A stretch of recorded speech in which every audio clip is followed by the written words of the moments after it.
কুমিরের কান্না কুমিরও এত ভালো করে কাঁদতে পারে না যতটা ভালো করে এই মহিলা কাঁদতে পারে। কিন্তু তারপরেও এখানে কেউ একটা কথাও বলতে পারছে না, সবাই চুপ করে দাঁড়িয়ে আছে। কিন্তু আমি চুপ করে থাকবো না, একদম সহ্য করব না এনার মিথ্যে নাটক। যেমন এখন তারা বৌমার জন্য যে মিথ্যে কান্না কেঁদে চলেছে, আর আমি একদম সহ্য করব না এনাকে আর এনার। তোমার সামলান আপনি নিজেকে। বারে বাহ, যা শিক্ষা দিয়েছে না স্মল গিন্নিমা। দুজনেই নকল, কিন্তু এক নকল আর এক নকলকে যেভাবে টাইট দিল না, দারুণ মজা হলো। আরে আপনার এই লোভের জন্য আমাদের থেকে আমাদের তারা বৌমা আজকে হারিয়ে গেছে। তারপরেও আপনার সাহস দেখুন, এই বাড়িতে তারা বৌমার ছবির সামনে এসে আপনি আবার নাটক করছেন।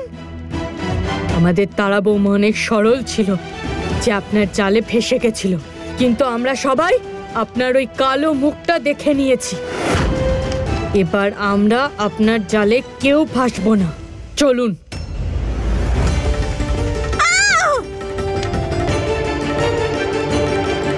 ছোট মা, ছেড়ে দিন না মামিকে।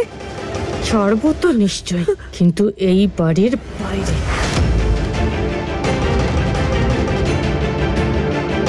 বেরোন এখান থেকে, চলুন। ছেড়ে দিন আমাকে।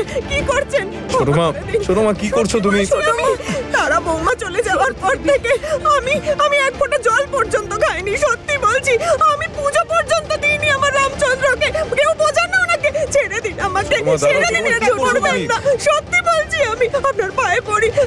বোঝান রে, বোঝান। এই বাড়ির কারোর থেকে আপনি কোনো ক্ষমা পাবেন না। আপনি এই বাড়ির খুশি কেড়েছেন, বেরিয়ে যান এখান থেকে। আর হ্যাঁ, আর যেন এই বাড়ির আশেপাশে কখনো না দেখতে পাই। যদি দেখতে পাই, আজ তবু সম্মান রেখেছি আপনার, পরের বার দেখবেন পুলিশকে ডেকে তারা বৌমাকে বিরক্ত করার আর টাকা চাওয়ার অপরাধে সারা জীবনের জন্য জেলে পাঠিয়ে দেবো আপনাকে, বুঝেছেন? বেরিয়ে যান এখান থেকে।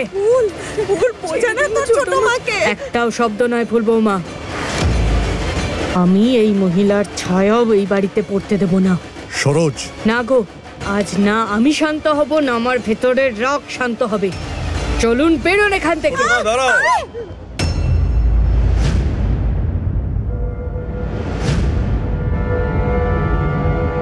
আমায় ক্ষমা করো, আমি এভাবে বললাম বলে, কিন্তু তুমি এরা যেটা করছো সেটা ভুল।